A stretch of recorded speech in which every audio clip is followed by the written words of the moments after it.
J'entends des battements d'ailes dans le bassin. Je crois qu'il y a un oiseau de coincé dedans.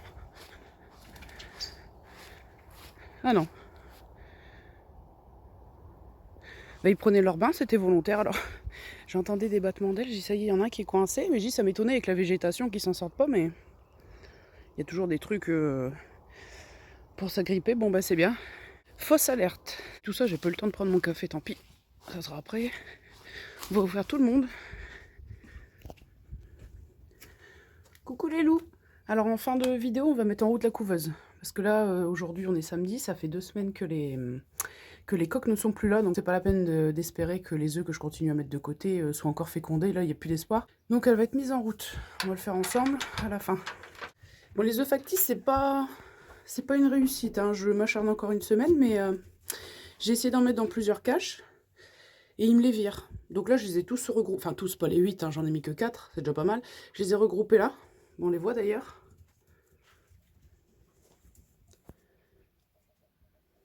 On les voit ici et là. De temps en temps, ils s'amusent à me les virer. Ça n'a pas l'air de les inciter particulièrement. Mes talents d'artiste ne sont pas reconnus à leur juste valeur. Puis là, ils m'ont l'air de faire une mue aussi, bah, comme les poules. Donc là, la ponte, elle est retombée à 1 œuf par jour, là, en moyenne. Bon. Donc c'est une raison de plus aussi pour mettre la couveuse en route, puisque là, par jour, j'ai pas beaucoup d'œufs. Et puis bah, après, ceux que je vais pas pouvoir garder parce qu'ils vont être trop vieux, ça va en faire de plus en plus que je vais devoir éliminer plus j'attends, quoi. Elles fonctionnent pas comme les poules, hein. Déjà, c'est un miracle qu'elles pondent dans des caches. De temps en temps, ça peut arriver qu'il y en ait un qui se retrouve où il faut pas, mais je me demande si ça serait pas les copines qui virent les œufs. C'est pas impossible non plus. On va voir parce que je vais commencer à sélectionner pour des prochains reproducteurs. Là, ce que je recherche surtout, je sais pas, hein, comme là, la ponte, c'est pas le top. Déjà, quand je faisais des couveuses bien remplies, j'avais pas beaucoup de survivants. Ça serait peut-être pour avoir un mâle qui ressemble au père, qui soit bien roux et qui n'ait pas de problème neurologique aussi. Parce que là, on commençait à être déjà dans un certain degré de consanguinité, puis les petits. Il y en avait qui avaient un problème de fixation de la vitamine... Mince, c'est quoi la vitamine comment? Vitamine E, non? Je ne sais plus. Bon, je rajouterai en sous-titre. Et donc du coup, il fallait un apport de sélénium si on voulait les aider à fixer la vitamine. Donc ça, c'est généralement quand on voit que le phénomène, ça peut arriver chez les poussins aussi, hein, quand le phénomène c'est un peu trop fréquent, c'est que parfois il y a un peu trop de consanguinité. Donc là, je vais voir si j'arrive à avoir un mâle roux qui n'a pas trop de problèmes neurologiques. Ou sinon, le choix c'est de prendre que des œufs qui viennent d'ailleurs, de garder que les femelles et de le mettre avec ce mâle là. Et de refaire des sélections après. Donc je sais pas encore, on verra déjà ce que ça donne avec mes œufs, puis on avisera en fonction du résultat. Alors les poules, pour leurs œufs factices, voilà, ça c'est mes œufs en pâte à sel, mais on sent qu'ici c'est un petit peu mou. Donc ça, faut voir, hein. En question de, question de moisissure et tout, faut voir, mais pour l'instant ça va. Ça c'était un œuf en ciment que j'avais essayé de repeindre en blanc, mais ça se ressalit toujours, c'est pas évident. Et puis là c'est pareil, œuf en pâte à sel, donc ça a l'air d'aller. Les poulettes là-bas, je leur ai mis le seul œuf factice vraiment réaliste qui me restait. Et depuis que je l'ai mis, elles pondent de moins en moins au fond de la cabane. Ça fait une semaine que je l'ai mis, il n'y a que avant-hier où il y a eu l'œuf au fond de la cabane. Sinon, c'est à côté de l'abreuvoir. Et il faut savoir que la counue noire pond, elle, c'est sûr, en plus de la rousse non counue. Et la rousse counue, je sais pas. Et si elle pond à un autre endroit, en tout cas, j'ai cherché, j'ai pas trouvé. Dans le tas de compost, à part au tout début, j'en ai pu retrouver non plus. Parce qu'en fait, donc la rousse, elle s'était déjà sauvée une fois dans l'enclos là. Celle qui n'est pas connue. Hein. Et elle s'est resauvée aussi de l'autre côté. C'est-à-dire qu'elle se baladait au milieu de la pelouse. On était dans la cuisine. Puis mon conjoint me dit, tiens, t'as une poule qui se balade. J'ai dit, oh non. Alors moi, j'étais persuadée que c'était la counue noire qui s'était sauvée la veille. Mais non, c'était elle, en plein milieu de la pelouse. Parce que la counue noire, la veille, elle s'était sauvée et elle longeait le grillage ici. Côté extérieur. Et elle avait pondu son œuf à côté de la porte de leur enclos, côté extérieur. C'est comme ça que j'ai pu être sûre qu'elle pondait. Elle fait déjà des œufs plus gros que la... C'est toujours le coq hein, qui morfle un peu le matin. Elle fait des œufs, donc la rousse non connue, plus petit et un peu plus roux. Donc j'arrive à les distinguer. Par contre, si c'est la counue rousse qui s'y met, je sais pas encore comment je vais distinguer. Et la fille de Luna, elle est pas encore prête.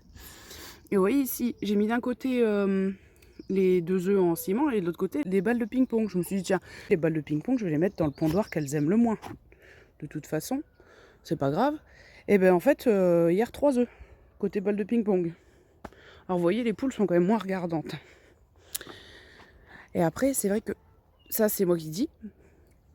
Comment dire, c'est un mélange de toutes petites poules, de plus grosses poules. Donc en fait, elles sont habituées de voir les œufs des copines qui sont de taille et de forme complètement différentes les uns des autres. Peut-être que ça les rend moins exigeantes. De toute façon, les poules sont toujours en demande pour pondre aux mêmes endroits. Donc il leur faut juste une petite influence. Par contre, les cailles, ils fonctionnent pas pareil. Donc les influencer, c'est même pas sûr qu'avec des vrais œufs réalistes, ça les influence autant. Mais ça semble quand même voir que les œufs, c'est pas du tout des vrais œufs. Ça les perturbe un peu plus que les poules. Alors là, dans mon piège, j'ai chopé une souris, parce que là, la queue était longue, donc là, c'était une souris. Et dehors, j'ai mis 2 autres pièges. Je vais vérifier le deuxième ici. Jusqu'alors, j'ai jamais rien attrapé. Non, j'ai rien non plus. Et dehors, deux campagnols. Donc là, la queue était, on va dire, elle est presque moitié plus courte. Donc on arrive à distinguer un campagnol et puis souris comme ça. Voilà, une souris et 2 campagnols. Allez les loulous!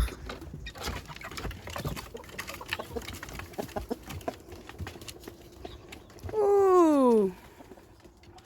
On paraît bien flagadouille, sa crête, chérie. Non, pourtant ça a l'air d'aller. Ouais, peut-être qu'il était en appui au niveau du toit. Ouais, ça a l'air déjà de se redresser, ça m'a fait peur. Bon. On va surveiller quand même, bien sûr. Non, tu vas pas me faire un problème, hein, dis.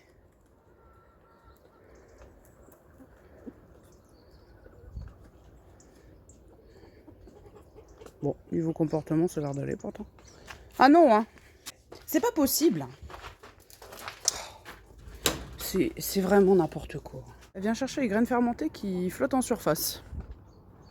Puis boire un peu de jus, mais c'est toujours dans le seau plus récemment mis en eau, là où il y a encore des graines qui flottent, où elle va. Donc c'est parce qu'elle aime bien en piocher à la surface, alors que là, il y a de quoi faire quand même. Hein. Bon, chérie, crotte normale.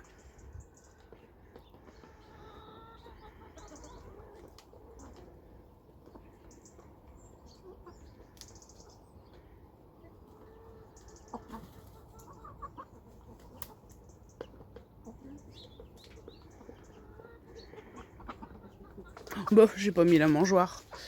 Je suis bête. Oh chérie, va boire, t'es peut-être déshydratée là. Coucou nounoute. Bah oui, ma pauvre. En plus, toi, t'adores manger les graines sèches le matin. Bah les deux d'ailleurs.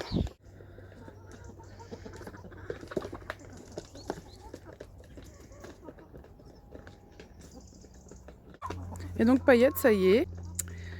Un jour sur 2, elle redort sur le toit du poulailler. Eh, Paige, c'est plus mon bière poussé. Hein. Elles se mettent vite en place, plus vite que Bella. Bella, elle, ça vient bon aussi, un peu plus doucement, mais ça vient bon. Bah c'est bien.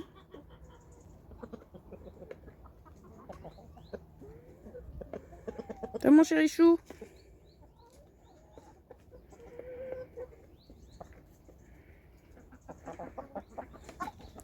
Comme un baroudeur, une patte sur la gamelle.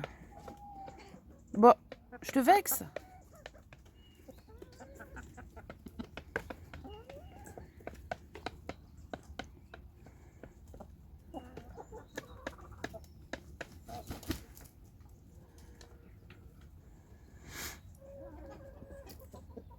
Et puis chérie, c'est pareil, hein, qu'il y avait un manque de plumes au niveau du cou, elles étaient en train de se refaire, ça a bien repoussé aussi.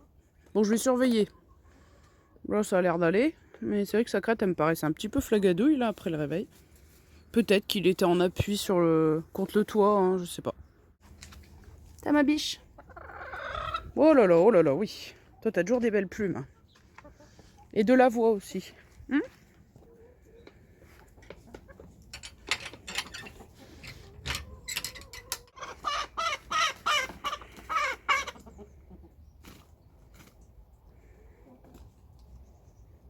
Bon. Quelle violence. Oh. J'ai décortiqué les têtes de tournesol, puis j'ai mis les... Après, il y a eu du vent hier soir. J'ai mis les trucs ici.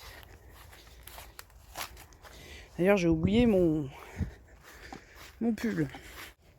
Alors, il y a quand même eu des moisissures. Hein. Même si j'ai essayé de maintenir au sec, les zones où il y avait vraiment trop de moisis. J'ai pas gardé ces graines-là. Et après, toutes les graines de tournesol que j'ai gardées, j'ai presque trié graine par graine pour pas avoir de cochonneries, pour les frotter, etc. Je les ai passées au four. J'ai fait plusieurs fournées sur une plaque. Pendant que je décortiquais 2 têtes, je mettais les autres au four pendant au moins 3/4 d'heure à 60 degrés. Je me dis, attendez. Hop. Je me disais si... Coucou. S'il y a des spores de champignons ou quoi, je vais essayer de... Éventuellement, hein, que j'aurais pas vu, je vais essayer de les éliminer. Puis s'il y a aussi des parasites des insectes. Et puis les graines que je garde pour ressemer, bien sûr, je les ai pas passées au four, celles-ci. Je garde celle de 2022 que j'avais mis là. Ça venait de la même tête de tournesol que j'avais semée cette année. Et je vais les congeler. Et puis là, il y avait une tête de tournesol qui était pas mal. Et les graines, au lieu d'être toutes noires, elles étaient noires rayées de blanc. Pourtant, ça venait vraiment... Tout venait, les graines de la même tête d'origine qui avait que des graines noires. Et en fait, ça, je vous le montrerai. La seule différence, c'est que c'est la concentration en huile. Je ne sais plus lesquelles, mais je crois que c'est celles qui sont noires avec quelques rayures blanches qui sont plus riches en huile. Il me semble. Ben dis donc, tu prends du galon? Non, sinon lui c'est toujours pareil globalement. Voyez, un œuf factice, ça n'en a rien à faire. Bon, je vais l'enlever, ça sert à rien. Souvent, il y a un œuf à côté de l'abreuvoir. Et ouais, donc elle, je sais pas si elle pond. Pourtant, elle avait sa crête et ses barbillons qui se développaient avant Chihuahua, la counue noire. Mais bon, moi, elle, je sais qu'elle pond.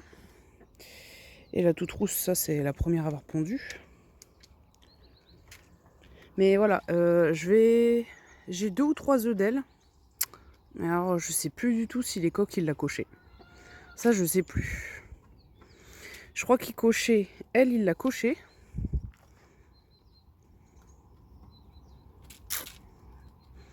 Alors, la noire, je crois pas. Hein. Bon, on verra bien. Hein, de toute façon, ça ne coûtera pas grand-chose de les mettre aussi, ces œufs-là. Ouais, donc pour le coq, il grandit. Mais sinon, c'est toujours pareil. Bon. Après, il a toujours le jabot bien rempli. Il mange toujours bien. Donc ouais, elle, hein, c'est la dominée. Bah oui, t'es la dominée, ma biche.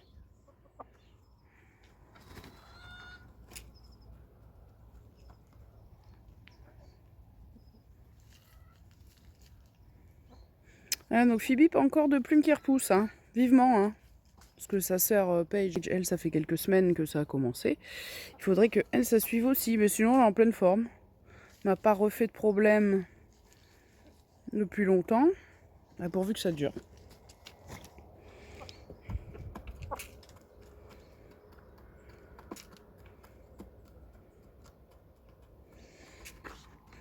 Bon. On va regarder vite fait les semis pour les légumes d'hiver. Comment ça pousse. Donc là, il va falloir que je fasse mes graines.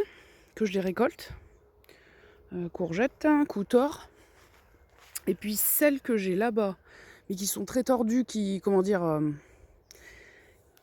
viennent de graines bokeh, contrairement à celles-ci qui font beaucoup plus courgettes normales et qui viennent de graines d'El País. Et celles-là là-bas, je vais voir si je peux les manger en citrouille, ce que ça donne. Parce que là, niveau graines, j'ai largement de quoi faire. Mais... Donc les choux, forcément, il y a des trous. Alors, c'est plutôt de ce côté-là d'ailleurs, hein, qu'il y a des manques. Mais bon, ça pousse. Hein. Oh, une pomme de terre, là. Vous voyez le fond de route là-bas, ça se met... ouais, je crois que c'est les rutabagas d'ailleurs. J'ai fini le sachet. Mais il y a un truc qui me perturbe, regardez, c'est que les feuilles se sont faites manger, là. Et puis les carottes que j'ai semées à la volée, on les voit. Hein. Je sais pas ce que ça va donner, parce qu'après quand il va geler et tout, Voilà, mais ouais, il y a beaucoup de carottes qui poussent à droite à gauche, ça va, j'avais peur. Au début, les deux cotylédons, que ce soit de la pelouse ou un truc comme ça. On n'est pas beaucoup plus avancé pour le pourpier d'hiver, savoir si c'est vraiment ça ou pas. De toute façon, j'ai fini le sachet, puis si ça donne rien, je retenterai pas, puis c'est tout. Puis là, la Batavia, faudrait que je remette quelques graines. Hein. Et puis là-bas aussi. Pour l'instant, ça pousse. Hein. On va dire que plus les gelées arriveront tardivement, mieux ce sera, hein, dans mon cas, hein, c'est sûr. Pour leur donner un peu d'avance. Et là, il me reste plus que récolter quelques épis de maïs qui restent. D'ailleurs, il y en a un qui s'est fait manger un peu là. Il en reste quelques-uns. Je vais les récolter. Puis après, quand on sera prêt à tout faucher pour broyer, on le fera en même temps. Finalement, ça fait déjà plusieurs semaines qu'on comptait le faire. Mais j'y vaut mieux attendre que le maïs, tout ça. Bon, tournesol, c'est bon. Il faudra broyer toutes les tiges. Puis après, les mettre au jardin. Donc, le long du grillage et aussi là où il y a les tomates. Mais pour l'instant, les tomates, ils sont toujours. Donc, juste, ça sert à rien de se presser. Quand il y aura du terrain dégagé, on pourra après mettre le broyat de branches un peu partout. Puis voilà, cornichons du Mexique, bon ça va pas changer parce que je laisse encore un petit peu pousser avant de récolter les derniers. Et puis bah, j'ai déjà récolté des graines puisque j'avais fait une petite tentative pour voir un peu à quoi ça ressemblait. Donc voir un peu la taille des graines, comment ça se présentait, puis vous montrer, prendre des photos. Puis du coup, je me suis dit, bon, je vais vraiment garder ces graines-là, puis voir ce que ça donne. Ça a l'air d'aller. Elles ont l'air d'être matures, mais de toute façon, je récolterai comme prévu ceux que j'avais marqués là, les plus beaux et les plus gros. Bon alors, mes choux, j'en avais un autre. Ah bah il s'est bien fait manger lui. Vous voyez? Non mais les chenilles, c'est quelque chose là. Hein. Puis les araignées aussi. Il y en a partout, elles essaient de rentrer dans la maison, mais même dehors. Souvent on est sur une chaise tranquillement, d'un seul coup il y a des araignées qui nous balancent des toiles. Voilà, bon les tomates, ici il n'y aura pas grand chose d'autre. Là ça veut rougir, mais à voir s'il n'y a pas le mildiou qui attaque les fruits avant. Là il n'y aura plus grand chose, encore des tomates cerises, mais niveau tomates c'est la fin ici. Par contre dans le potager il y a encore quelques tomates vertes, et puis pour elles on verra bien. Je vous ramène un œuf factice. Ouais, pourtant c'était le plus réaliste, hein, mais bon. Si elles en veulent pas, elles en veulent pas, hein, c'est tout. Paillettes, ça s'est pas vu, mais regardez. Mais non, attends, bijoute. Ça, c'est des nouvelles plumes. Et c'était plus discret, ça repousse. Là, il manque encore vers les fesses et la queue. Je le mets où? Allez, je le mets là. Alors chérie, ça va? Nous a fait une frayeur, mon bijou. Bah, il mange les brindilles d'herbe que je ramène avec mes chaussures. Bah oui, mais... Bon bah allez, hein. On va installer la couveuse, on va la descendre. Puis installer aussi les alvéoles d'œufs de caille. Quand il faudra les mettre quelques jours après ceux des poules, il n'y aura plus qu'à. Ah bah d'accord, te gêne pas. Heureusement que vous êtes bien barricadés, mes bijoux. Hein. C'est vrai, quand la pelouse vient d'être tondue, c'est pas le bonheur hein, pour les chaussures et les cochonneries qu'on ramène. Ça, c'est ce que j'ai eu, c'était une belle tête de tournesol et les graines sont noires et blanches. Alors que tous mes semis de cette année venaient de ce sachet et les graines sont uniquement noires. J'ai trouvé des échalotes grises qu'on va pouvoir planter maintenant, qu'on plante à l'automne. Bon, c'était pas donné, hein, 4 €. On va dire que si c'est raté, on n'en a pas pour son argent. Hein. Alors ça, c'est les cornichons du Mexique. Vous voyez, les graines, elles ont l'air pas trop mal.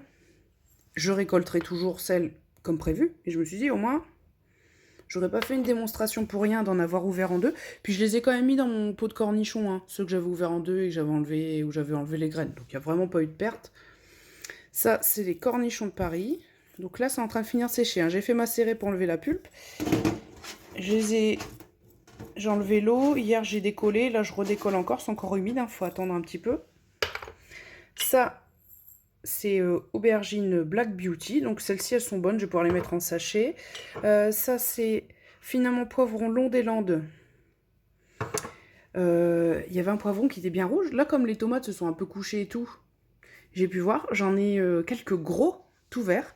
Et j'en ai eu un gros rouge et j'ai gardé les graines. Je dis c'est bien, je pensais pas pouvoir en garder cette année. Je dis ils n'auront jamais le temps de devenir suffisamment gros pour passer après au stade de rougissement. Hein, les poivrons verts, je dis pas que c'est impossible. Mais normalement c'est des, comment dire, des légumes en surmaturité. Enfin, techniquement c'est des fruits. Les fruits de la plante, il faut attendre que quand même ce soit bien mûr. Donc un poivron vert, comme il n'est pas mûr, c'est pas ce qu'il y a de mieux pour les graines, il faut normalement attendre qu'il soit rouge. Donc là je suis contente, j'ai au moins ces graines-là. Et puis ça c'est les roses de Berne, qui sont bientôt bonnes à mettre en sachet aussi. Et ça les pommes de terre que j'ai fait plus récemment. Vous savez, des boules de pommes de terre. C'est vraiment des graines toutes petites. Et ça c'est les jazzy. Bon, je sais pas. En tout cas j'aurai les graines, on verra ce que j'en fais. Il faudrait que, je pense, que je les mette en barquette pour obtenir des petits bulbes, des petits tubercules, quoi. Pour après les planter, je crois. Mais quand on part des graines, je crois que c'est compliqué, hein. Je me suis dit, bon, j'aurais pas de regrets, j'aurais gardé, mais voilà, c'est sans garantie de ce que je ferai après avec.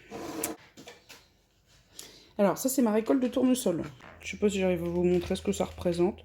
Bon, écoutez, sachant que j'ai dû tout décortiquer un à un, c'est déjà pas mal. Puis après, voilà, à cause de la moisissure, un petit peu de perte, mais je vais pas non plus faire courir de risque aux poules. En tout cas, voilà, tournesol, c'est fini. J'ai passé une journée et demie à décortiquer tout ça. Au moins, c'est fait. Et maïs, donc il y a les quelques épis à finir de récolter, à mettre en haut à sécher avec les autres. Puis je vois déjà ceux que j'ai récoltés là, il y a, ça fait au moins 2 semaines. On voit tout de suite que le grain il commence à bouger. Ça va être facile à décortiquer. Comparé à du tournesol, ou du tournesol en plus a tendance à avoir des petits débris et tout. Si on veut vraiment avoir des graines, 100% graines bien propres, c'est pas évident. Mais normalement le maïs, voilà, en comparaison, ça va être beaucoup plus facile. Voilà pour les graines. Bon, on va descendre la couveuse, puis on va s'y mettre. Enfin, on va s'y mettre.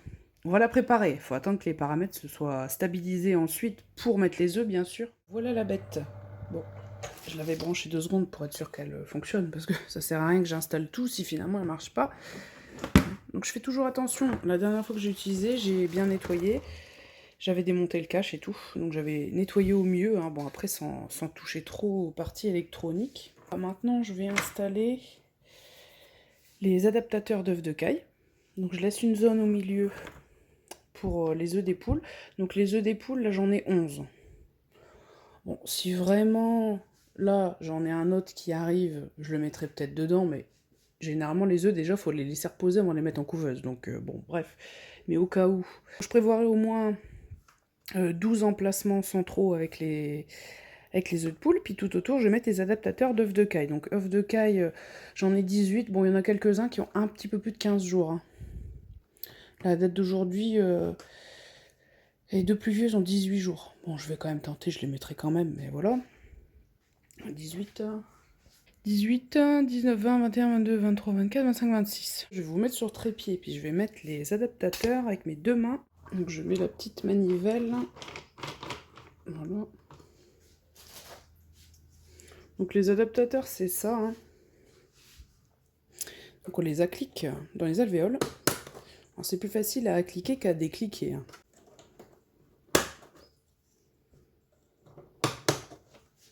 Donc les œufs de poule, c'est 21 jours d'incubation. Alors attention, vous commencez à compter un jour à partir du lendemain, au bout de 24 heures. Parce qu'il y a des gens, au moment où ils mettent les œufs en couveuse, ils comptent déjà un jour. Ben non. Non, non, non. Et puis les œufs de caille, c'est caille du Japon, hein, parce que caille de Chine, j'en ai jamais fait, mais normalement c'est un peu moins, c'est 1 ou 2 jours de moins. C'est 17 jours. Donc ce qui voudrait dire que, normalement, si on suit la théorie, Faudrait que je mette les œufs de caille 4 jours après les œufs de poule. Sauf que j'avais déjà fait une couvaison mixte. Attendez, je calcule. 1, 2, 3, 4, 5, 6, 7. Ouais, j'avais dit que au cas où. Vous voyez, décliquer, c'est moins évident. Faut pousser par en dessous. Ah ouais, j'avais dit que je devrais tenter un jour de donner une longueur d'avance au kaito. Donc du coup, je pense que je les mettrai seulement 3 jours après. Je mettrai les œufs de caille 3 jours après ceux des œufs de poule. Puis la mise à plat, je le mettrai, au lieu de le mettre au jour 19, je le mettrai au jour 18. Alors là, quand je dis jour 19, jour 18, à partir du premier jour d'incubation des tout premiers œufs. 2, 3, 4, 5, 6, 7, 8, 9, 9 et 9, 18. Bon. On peut en mettre beaucoup plus, du coup. Si j'ai des œufs de caille, d'ici la mise en incubation des œufs de caille, il sera un peu différé. J'en mettrai quelques-uns en plus, ceux que j'aurai en plus. Donc du coup, je vais prévoir des alvéoles supplémentaires. Ça mange pas de pain. Vaut mieux faire toutes les installations là. Hein, parce que faire du cafouillage, des vibrations et tout en cours de route, franchement, vaut mieux éviter. Hein. Là, par exemple, si je mets celui-là, ici, là, j'ai de quoi mettre tous les œufs que j'ai actuellement. Mais si j'en ai en plus, d'ici là, bon, de toute façon, en ce moment, je suis à un œuf par jour, mais il manquerait plus que je sois à nouveau à 2. Voilà, je vais rajouter 2 adaptateurs ici.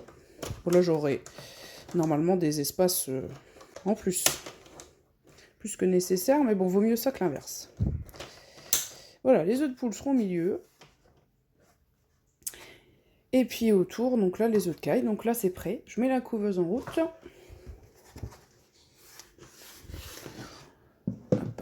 Elle a peut-être pas toutes les qualités, cette couveuse, mais après, les paramètres, ils se mettent... ils se stabilisent assez rapidement. Là, l'écran est à l'endroit, donc du coup, ça m'arrange finalement d'avoir le câble du bon côté. Puis je vais chercher mon petit verre à liqueur. Bon, ça se voit, il y a encore des traces de calcaire. C'est toujours celui-là que j'utilise. Hop. C'est juste pour faire un complément d'humidité.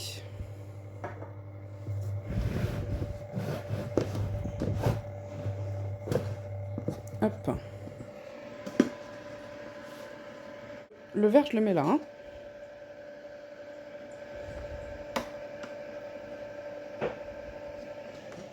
Voilà, c'est juste un petit complément d'humidité. Mais voilà. Dans mon cas, il faut pas plus. Et puis, en phase d'éclosion, c'est carrément tout le fond que je remplis d'eau. Température 25,5, c'est en train de monter petit à petit.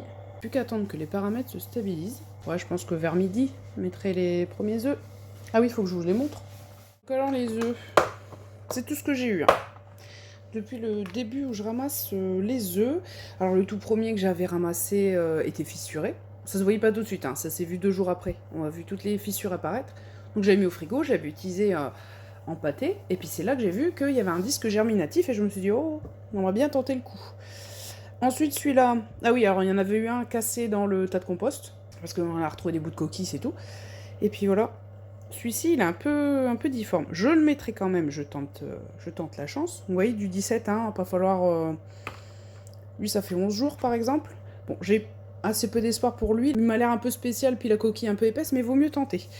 Donc ça, c'est de la grosse rousse, la grosse rousse, la grosse rousse, toujours. Là, ça y est, vraiment, j'ai noté. Là, c'est Chihuahua, la Counue noire, qui avait pondu son œuf en dehors de l'enclos. Toujours un œuf de Counue. Ça, c'est à nouveau la rousse. Ça, c'est la rousse. Et ça, je crois que c'est la rousse. Bon, il y a ces deux-là. Ou normalement, celui-là, ça doit être de la Counue noire aussi. Sinon, c'est globalement des œufs de la grosse rousse. Et voilà, j'ai pas des espoirs fous, y compris pour les œufs de caille, mais on verra bien. Hein. Au moins, j'aurais tenté le coup. Et puis là, voilà. Je vous dis, bon, si vraiment il y en a un aujourd'hui, je le mets. Mais déjà de une, ça fait 2 semaines aujourd'hui qu'il n'y a plus les coques dans l'enclos. Et en plus, un œuf fraîchement pondu, le mettre directement en couveuse, c'est pas terrible. Mais bon, on tentera, ça me coûte pas grand chose de le faire, on tentera tout. Si vraiment j'ai un œuf assez rapidement aujourd'hui. Et puis vous voyez, oh, il y a un truc qui est mal appliqué. Voilà. Il n'y a eu aucun jour où j'ai ramassé 2 œufs. Par exemple, un œuf de la Counue et un œuf de la rousse.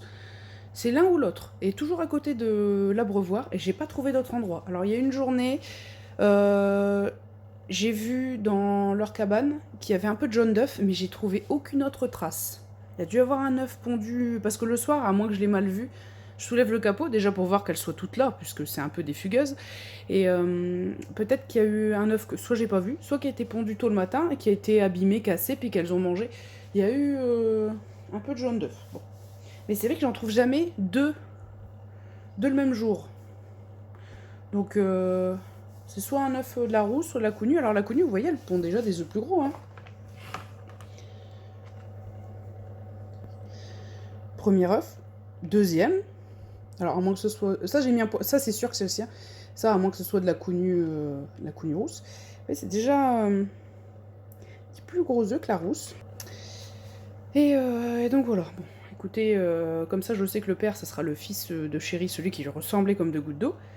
Et puis la mère, à part ces deux-là, ça sera la rousse non connue. Bon, ça m'aurait plu d'avoir quelques spécimens que j'aurais pu après sélectionner peut-être par la suite. Alors si c'est des mâles, bon, j'en sais rien.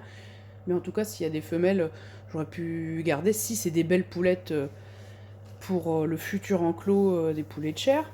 Bon. Bon, moi, j'aurais pas eu de regrets, j'aurais testé.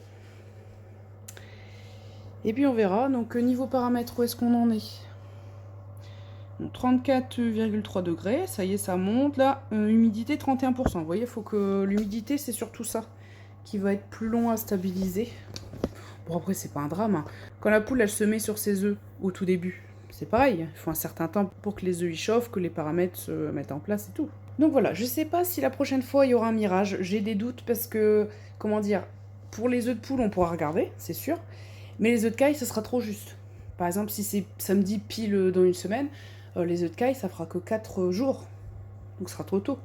Alors c'est pour éviter d'ouvrir la couveuse pour rien. Après voilà, je peux pas vous garantir, peut-être que je serais quand même tentée de regarder. Donc ouais, ça je sais pas. On va dire que la raison ferait que j'attendrai un peu plus pour mirer, mais est-ce que j'arriverai à résister pour avoir un peu un aperçu? Et donc je sais pas. Bon pour les cailles, les cailletos, c'est jamais fulgurant, donc je m'attends pas à grand chose. Puis là je sais pas trop. Je sais pas trop niveau poussin, je pense pas qu'il y en aura beaucoup. Ou il y en aura peut-être pas du tout. Et là, c'est vraiment le mystère. Et puis, ouais, au fait, j'avais parlé que j'avais fait un scanner du dos. Bon, c'était juste pour donner des nouvelles. Donc, comment dire, j'ai ce qu'on pourrait appeler des débuts de hernie discale. Disons que si rien n'est fait, on va droit vers ça. Et puis, de l'arthrose un peu partout. J'ai que 32 ans, hein, je précise. Des fois qu'on penserait que j'en ai 50.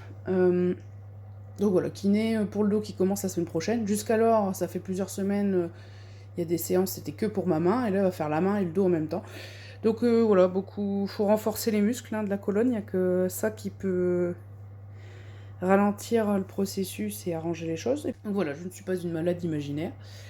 C'était juste pour donner des nouvelles. Parce que si je vous dis que je fais des examens et que je vous parle jamais du reste, voilà. Allez, on va croiser les doigts pour la couveuse et puis à plus.